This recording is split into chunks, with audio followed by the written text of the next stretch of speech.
Wittgenstein nous dit qu'on peut voir l'illustration ci-dessus comme un trou de forme triangulaire, alors il faut essayer d'imaginer, un objet, un dessin géométrique, comme reposant sur sa base ou suspendu par son sommet, comme une montagne, un coin, une flèche ou un signe indicateur, comme un objet renversé qui, par exemple, aurait dû reposer sur son côté le plus court,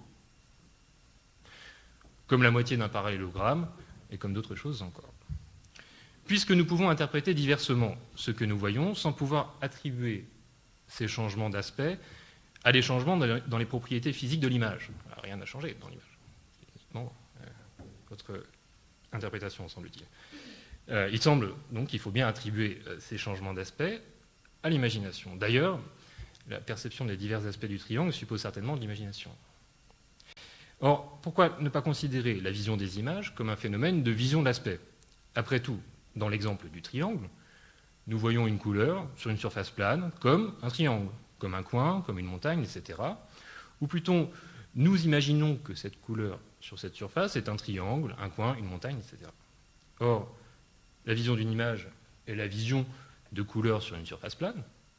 Il semble donc légitime de considérer que lorsque nous voyons une image de Clint Eastwood, nous voyons les couleurs sur la surface plane comme Clint Eastwood, c'est-à-dire que nous imaginons que nous sommes en train de voir Clint Eastwood. Cependant, les théories d'imagination s'appuient sur deux présupposés contestables. Toute perception d'un aspect supposerait nécessairement de l'imagination et toute vision serait nécessairement un phénomène de perception de l'aspect. Or, si l'exemple de la perception des aspects du triangle suppose bien en effet de l'imagination, il n'en va pas nécessairement de même pour tous les phénomènes de perception d'un aspect, ni a fortiori pour toutes les expériences de vision d'image. Alors, si vous pouviez montrer... Merci. Voilà.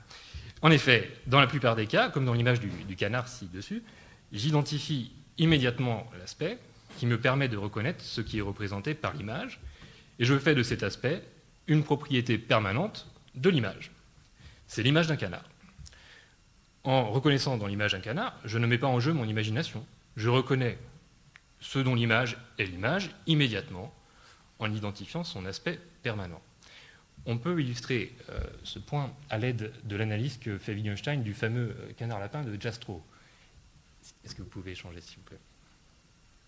Voilà.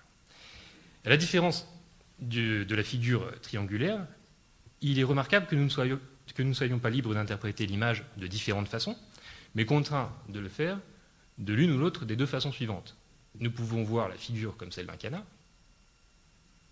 ou comme celle d'un lapin.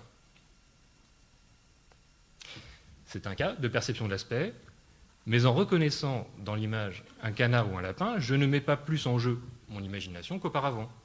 Je reconnais directement l'image comme celle d'un canard ou comme celle d'un lapin.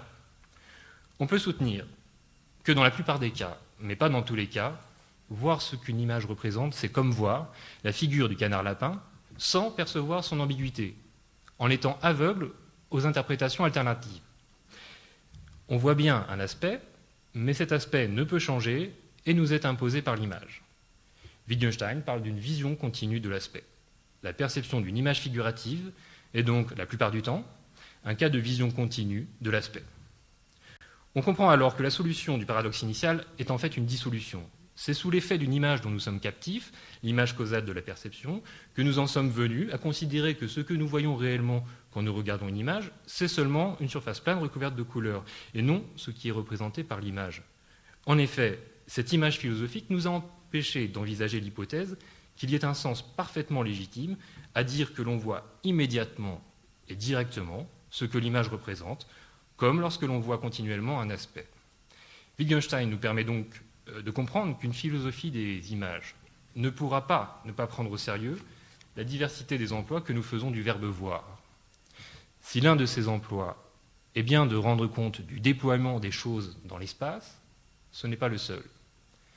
Il faut en particulier compter parmi eux l'emploi qui consiste à rendre compte de ce qui est représenté dans les peintures, les photographies et les films. On pourrait même dire que cet usage est non seulement légitime, mais même nécessaire, tant l'apprentissage du langage et donc de la pensée conceptuelle, suppose un ensemble de réactions partagées à ce qui est représenté par les images, ce qui est peut-être la vérité de l'image augustinienne du langage par laquelle nous avons commencé.